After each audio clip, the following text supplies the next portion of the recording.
Hello everybody, Bubbles here and welcome back to HOI4. In today's video we're going to be going over the reasons why Germany's alt history tree isn't balanced. So, let's get started. Oh, and before I get too ahead of myself, there are a few things I just want to bring up.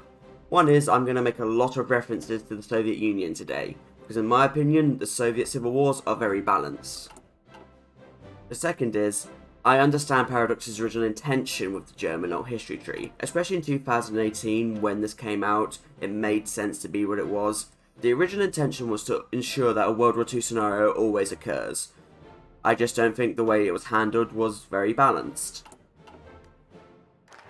And here's the first thing that isn't really balanced about this focus tree: how it starts.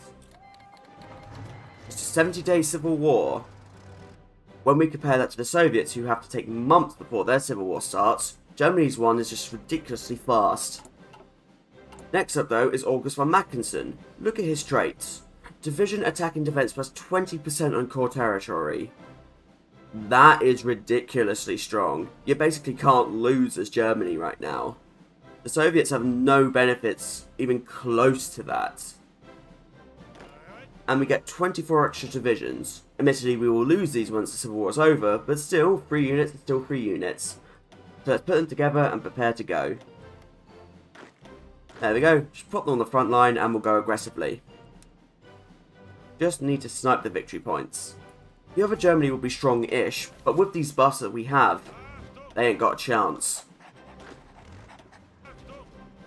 Just need to do the simple things: encirclement and cut up Germany.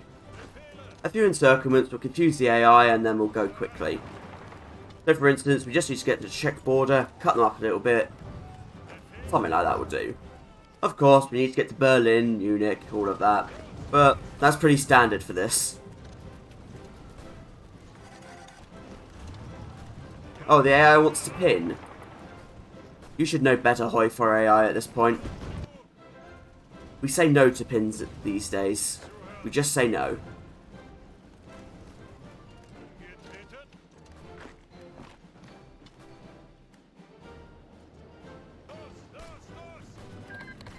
And there we go. That did not take long at all. It's only July 22nd. The Spanish Civil War has only just started. You know, just for comparison, on screen now is just how long the Soviet Civil Wars take to start. Not to finish, just how long they take to start. And it gets better for Germany. As you can see here, we can just imprison some of our generals, and we might get them back later. That removes one of the main downsides of a civil war, that is losing some of your generals. As far as I see it, right now, this German civil war has no downsides. Oh sure, we've lost some units, but look at our production already, we can just spam things out.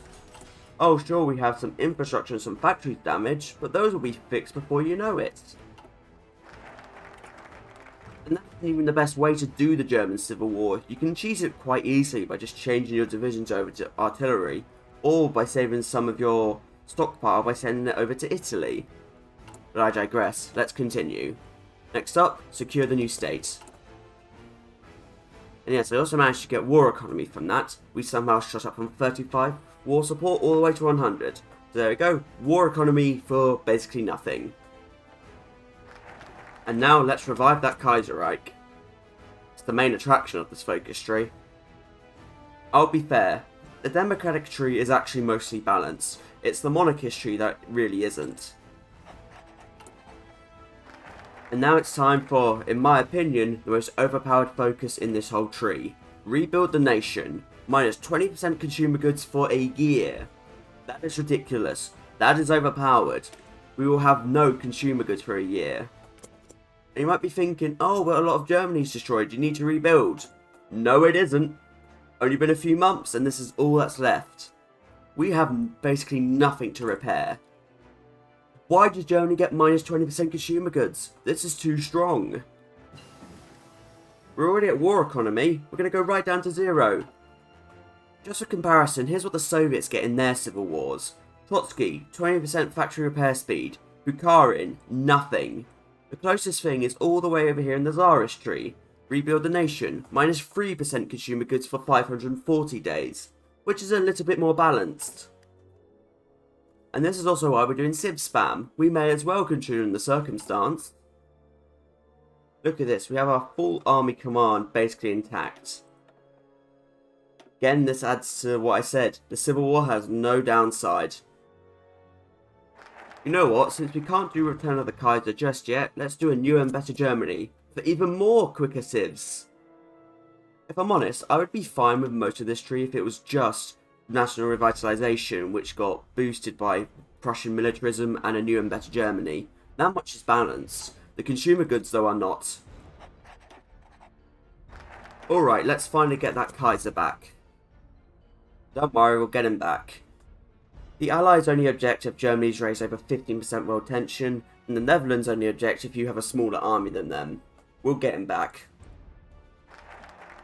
And will they allow the Kaiser back?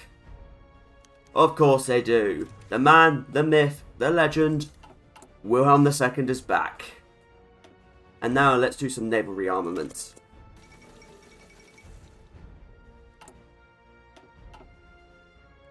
And here's what our army looks like after a year and a half. A full army group. We have lost basically nothing by doing the Civil War. Just managed to spam some units out. Sure, I have a bit of a deficit, but barely one that lasts 200 days. That'll be fixed in no time. And now we have to choose between focus on the true enemy or exfiltrate the communists. But here's the funny thing. Both of these are not balanced, but in the opposite extremes. Focus on the true enemy is overpowered, exfiltrate the communists is underpowered. Let's be real, the only reason you ever do this is to do the Holy Roman Empire. Focus on the true enemy is the one that you do, and that's what we'll be doing. Just to get this out of the way, I feel like exfiltrate the communists should be Germany's peaceful expansion path. I don't know, maybe they can buy some colonies off Britain and France, because if Poland can, Germany sure can. Now that we've got a new focus, let's get another new focus. Let's rebuild the High Seas Fleet. Fine focus, to be honest. Heavy ship production minus 10% is fine. Is it time for us to claim our place in the sun? Of course it is. Come on China, hand over Qingdao. Oh wow, even more negative consumer goods. As if we really needed it. We're going to need a faction, so let's rebuild the Central Powers. Or at least Bulgaria will join it. And we get Qingdao. 2 steps of the way to buy beer alone. All we need is Ireland. But we're not doing that today. And there goes rebuild the nation. I think we got a pretty good deal out of this. 56 civs already. And many, many more on the way. And now it's time for some even more overpowered focuses. First up, rekindle imperial sentiments. The sooner we do it, the sooner we get results. And hey, Bulgaria joined our club. You don't have to approach us, Bulgaria, it's on us. One plan is underway, now let's set up the next one. Operation Get Rid of Mussolini.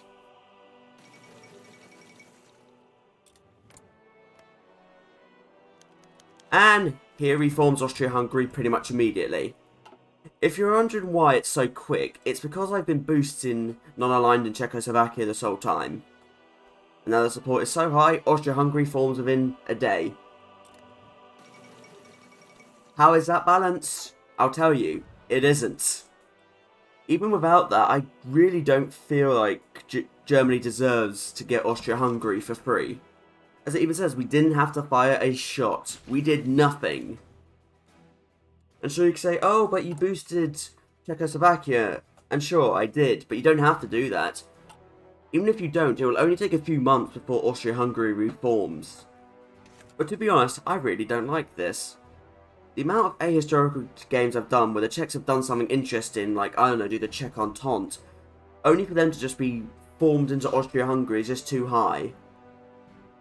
I'm kind of tired of seeing them. Here's a fun fact about Prepare Italian Coup. Italy can say no to this, but even if they did, we could still do assassinate Mussolini. We don't need Italy's consent for this. But hey, they are on board this time. Sorry, Mussolini, enjoy your last 68 days. And, to no one's surprise, Mussolini is gone. Monarchy is now back in fashion. We even get the achievement by that name. And this is what the Central Powers now look like. And have I done anything to really work for this, deserve it? In my opinion, no. We have done nothing. All I did was 3 focuses, and now my faction is most of Western Europe. Western, Central, you get the idea. It's a lot. So where am I going with this? What do I want to happen to Germany? I just want Germany to be nerfed. For instance, it'd be a lot more fair if, I don't know, the per-Italian coup started an Italian civil war that you had to fight for. Because at least then you'd have to actually do something. Same with Austria-Hungary. Maybe a war or 2 to reform it, and there you go. Instead of literally getting it for free. Right now, we got all of this for free. That's what I don't like about this. It's too easy to get a big faction that you don't really deserve. If you had to work for it, then I would be fine with it. But as it stands now, in my opinion, the German alt history tree is overpowered. Now before I forget, there is something I should also bring up. Yes, I know a lot of players like this for roleplay purposes. Which is fair enough, I'm not gonna go after people for what they like. But here's the thing, roleplay games are not good justification for game balance. If the only good thing about this is that it allows you to do roleplay games, it's not balanced. To go back to the Soviets, their focus tree is balanced. You have to spend quite a lot of time building up to a civil war, fighting it, and then rebuilding. It takes years to do that. That's pretty well balanced in my opinion. Meanwhile, the Germany tree just gives you constant bonuses that you really don't need. Before I forget about it as well, there's even this focus down here, prepare for the next blockade, which gives another minus 5% consumer goods. Sure, that isn't the strongest, but we have a lot of consumer good reductions already. We don't need it. Prepare for the next blockade should be cheaper ships, in my opinion. Or maybe cheaper weapons and ships, something like that. It shouldn't be less consumer goods. I've seen a lot of talk that a lot of people want Germany to be reworked, and I do too. But I really don't want Germany to be buffed again. They already have main character syndrome in this game. And on ahistorical, they don't need it. In ahistorical, Germany doesn't have to be the centre of attention. It can be any country. Anything can happen in ahistorical. The game doesn't have to revolve around Germany in ahistorical. It just doesn't. However, until next time everybody, I thank you for watching. I do hope you've enjoyed it. Feel free to leave any of your suggestions in the comments below for future video ideas. I'm always looking for them. Also feel free to leave your thoughts on Germany's balancing. I'm sure there'll be a lot of discussion about this. However, until we meet again, from me, Bubble Zest, goodbye.